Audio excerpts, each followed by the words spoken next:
ओम शांति। 21 अगस्त 2024। प्यारे मीठे बाबा के आज के मीठे मधुर महावाक्य। आज की मुरली के कुछ मुख्य पॉइंट्स। आज बाबा हमें समझाते कि हम बच्चों को एक बाप का परिचय सर्व आत्माओं को देना है, सबको घर जाने का रास्ता बताना है, सदा खुशी में रहने के लिए बाप की याद के साथ साथ 84 के चक्र को भी याद करना है, खुदा को अपना सच्चा दोस्त बनाना है, सदा सफलता पाने के लिए सर्वशक्तिमान बाप को अपने साथ कंबाइंड रूप में रख सर्व कार्य करने हैं। तो चलिए सुनते हैं आज की बाबा की मीठी प्यारी मुरली। ओम शांति। बाबा कहते, मीठे बच्चे, तुम हो चैतन्य लाइट हाउस। तुम्हें सबको बाप का परिचय देना है, घर का रास्ता बताना है। प्रश्न, आगे चलकर कौन सा डायरेक्शन और किस विधि से अनेक आत्माओं को मिलने वाला है? उत्तर, आगे चलकर बहुतों को ये डायरेक्शन मिलेगा कि तुम ब्रह्मा कुमार कुमारियों के पास जाओ तो तुमको यह वैकुंठ का प्रिंस बनने का ज्ञान देंगे। ये इशारा उन्हों को ब्रह्मा के साक्षात्कार से मिलेगा।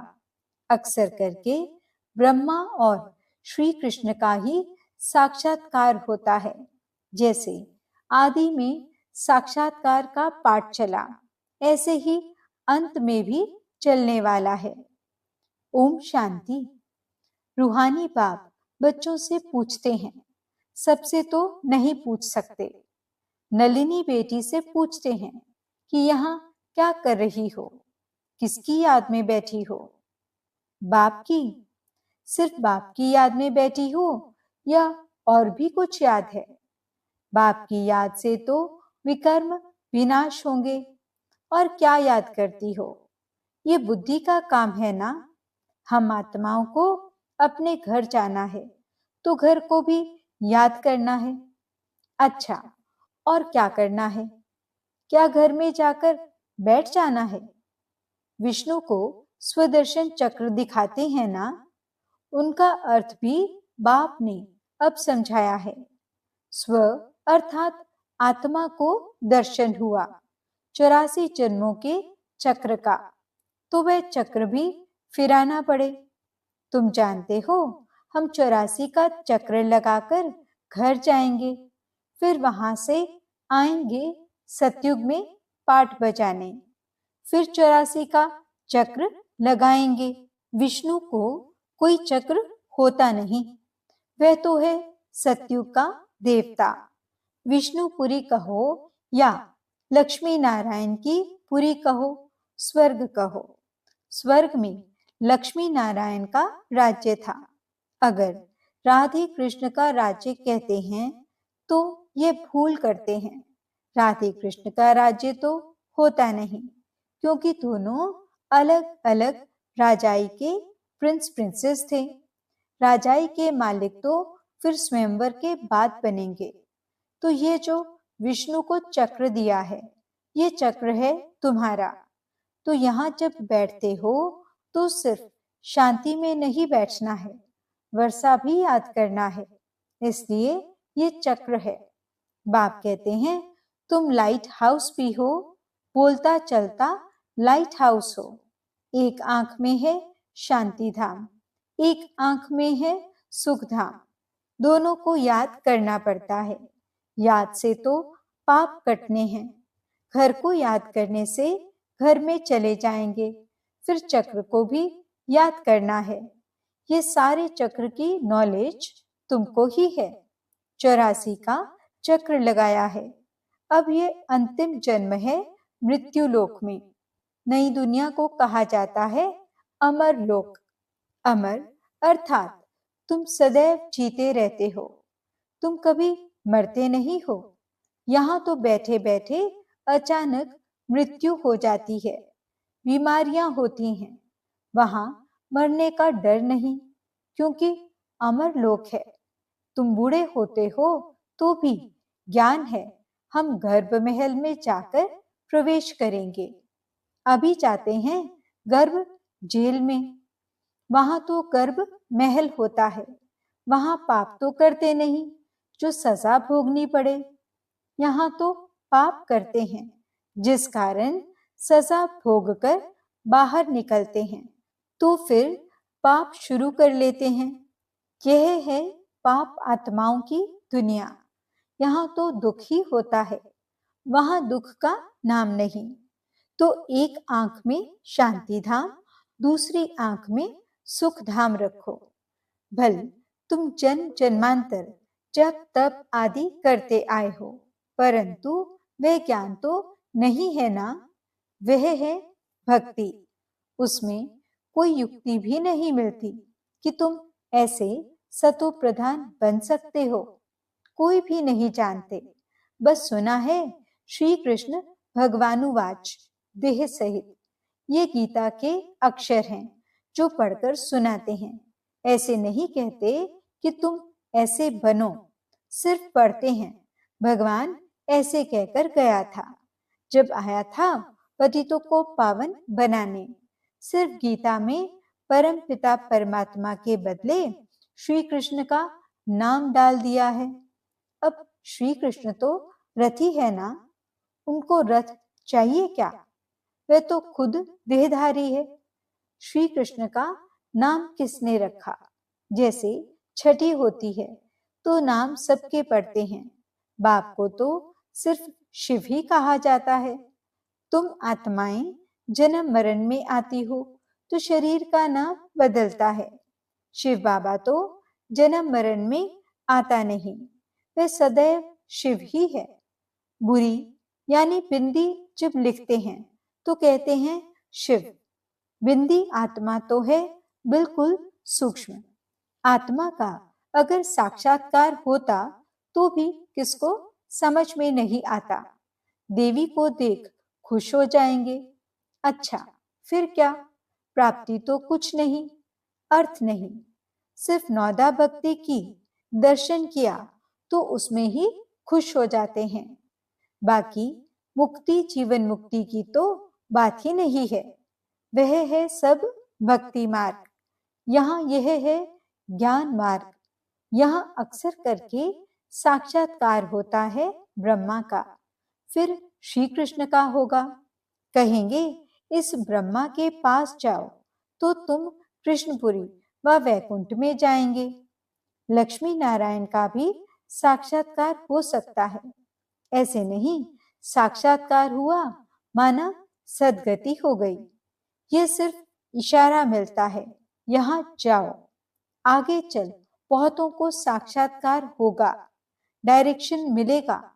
तुम्हारा त्रिमूर्ति भी अखबार में पढ़ता है, ब्रह्मा कुमारियों का नाम भी पढ़ता है, तो ब्रह्मा का ही साक्षात्कार होगा कि इनके पास जाने से तुमको ये वैकुंठ का प्रिंस बनने का ज्ञान मिलेगा। जैसे अर्जुन को विष्णु का और विनाश का साक्षात्कार हुआ। बाप कहते हैं तुमको कमल फूल समान बनना है, परंतु स्थायी तो तुम नहीं रहते हो, इसलिए अलंकार विष्णु को दे दिए हैं। नहीं तो देवताओं को शंख आदि की दरकार है क्या? मुख से सुनाने को शंख ध्वनि कहा जाता है। कमल का राज भी बाप समझाते हैं। तुम ब्राह्मणों को इस समय कमल फूल समान बनना है। गदा है 5 विकारों रूपी माया को जीतने की। बाप उपाय बताते हैं, माम एकम याद करो तो तुम्हारे विकर्म विनाश होंगे। श्रीमत पर चलकर पतित पावन बाप को याद करो। दूसरा तो कोई पतित पावन है नहीं सिवाय एक बाप के। बाप कहते हैं मुझे बुलाते ही इसलिए हैं कि हम सबको इस शरीर से छुड़ाकर पावन दुनिया में ले चलो। तो बाप ही आकर सब आत्माओं को पतित से पावन बनाते हैं, क्योंकि अपवित्र आत्माएं तो घर में अथवा स्वर्ग में जा नहीं सकती हैं। बाप कहते हैं, पवित्र बनना है तो मुझे याद करो, याद से ही तुम्हारे पाप कटते जाएंगे, ये मैं गारंटी करता हूँ। बुलाते हैं, हे पतित पावन, आओ हमको पावन बनाकर नई दुनिया में ले चलो। तो कैसे जाएंगे? कितनी सीधी बात बताते हैं। बाप की सहज नॉलेज और सहज बात है। कहते हैं, काम काज करते हुए मुझे याद करो, भल नौकरी आदि करो, भोजन बनाओ तो भी याद में रहकर, तो भोजन भी शुद्ध होगा। इसलिए गाया जाता है, ब्रह्मा भोजन के लिए देवताओं को भी दिल होती है। ये बच्चियां भी भोग लेकर जाती हैं तो वहां महफिल होती है। ब्राह्मणों और देवताओं का मेला लगता है, भोजन स्वीकार करने आते हैं। ब्राह्मण लोग जब भोजन पान करते हैं तो भी मंत्र जपते हैं। ब्रह्मा भोजन की बहुत महिमा है। सन्यासी तो ब्रह्म को ही याद करते हैं। वह हैं हद के सन्यासी। कहते हैं, हमने घर बार मिल्कियत आदि सब छोड़ा है, फिर अभी अंदर घुस पड़ते हैं। तुम्हारा है बेहद का सन्यास। तुम इस पुरानी दुनिया को ही भूल जाते हो। तुमको फिर जाना है नई दुनिया में। घर गृहस्थ में रहते बुद्धि में यह है कि अब हमको जाना है सुखधाम वाया शांति धाम। शांति धाम को भी याद करना पड़े। बाप को शांति धाम और सुख धाम को याद करते हैं। यह हमारा बहुत जन्मों के अंत का जन्म है। 84 जन्म पूरे हुए। सूर्यवंशी से चंद्रवंशी, फिर वैश्य शूद्रवंशी बने। वे लोग फिर कहते, आत्मा सो परमात्मा। आत्मा को कोई लेप छेप नहीं लगता, क्योंकि आत्मा ही परमात्मा है। बाप कहते हैं, यह भी उन्हों का उल्टा अर्थ है। बाप बैठ हम सो का अर्थ समझाते हैं। हम आत्मा परम पिता परमात्मा की संतान हूँ। पहले पहले हम स्वर्गवासी देवता थे, फिर चंद्रवंशी क्षत्रिय बने। 2500 वर्ष पूरा हुआ, फिर वैश्य शूद्रवंशी विकारी बने।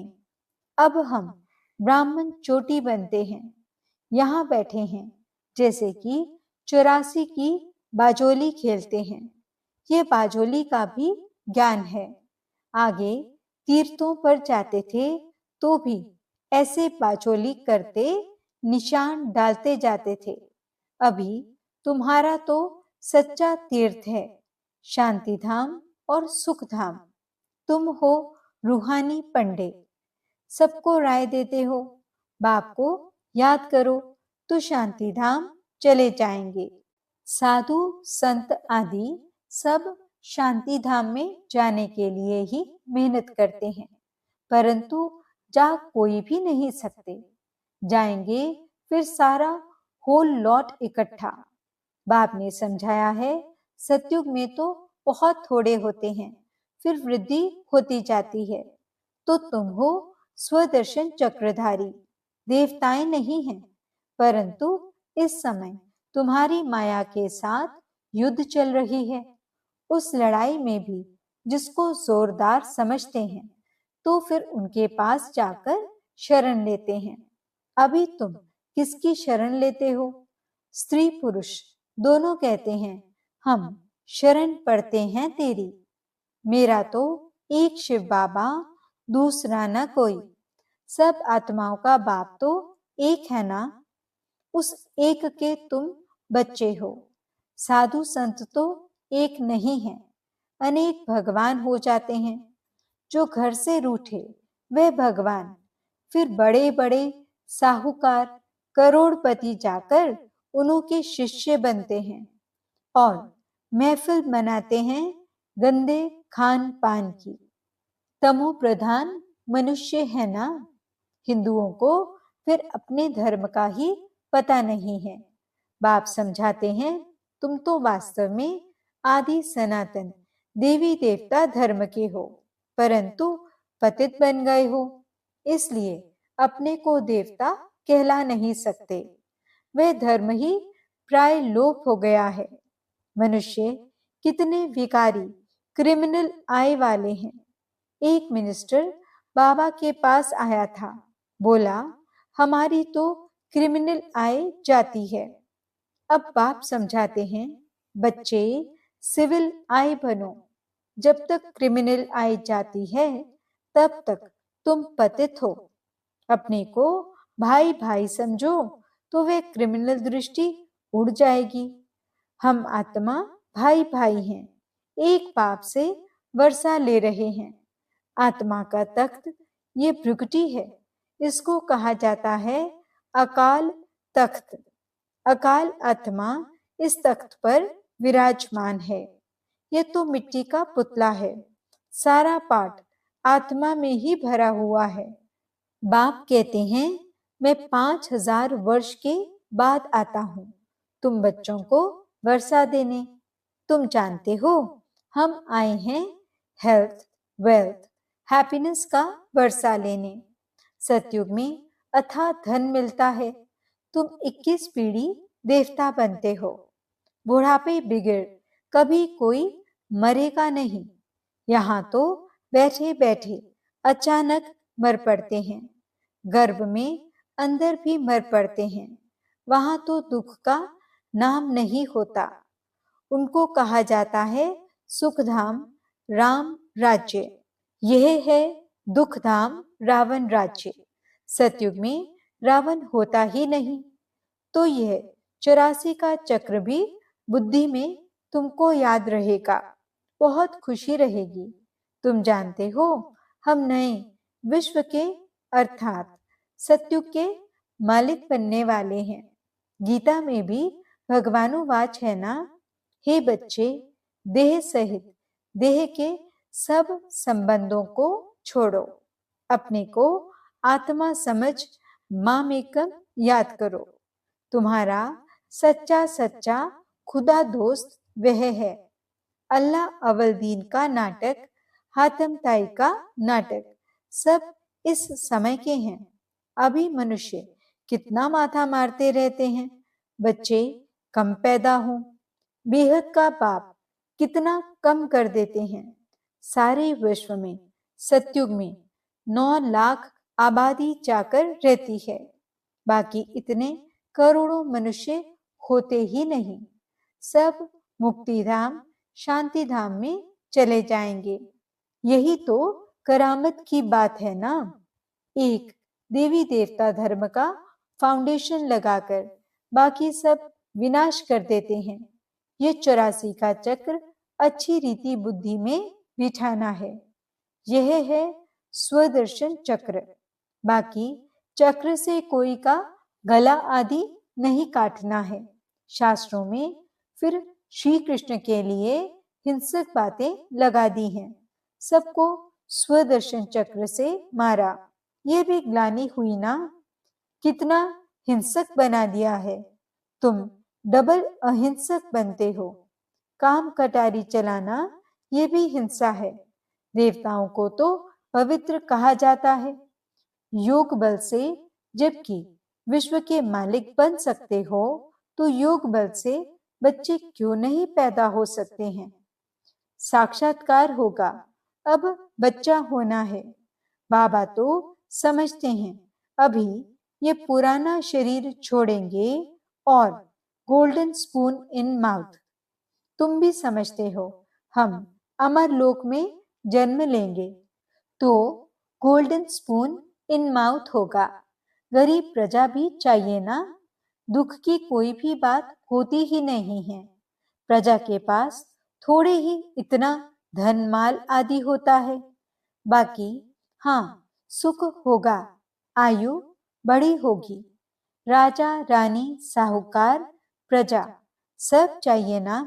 अच्छा, मीठे मीठे सिकिलते बच्चों प्रति माता पिता बाप दादा का याद प्यार और गुड मॉर्निंग। रूहानी बाप की रूहानी बच्चों को नमस्ते। हम रूहानी बच्चों की रूहानी बाप दादा को दिल व जान सिक व प्रेम से नमस्ते नमस्ते नमस्ते जी। गुड मॉर्निंग बाबा।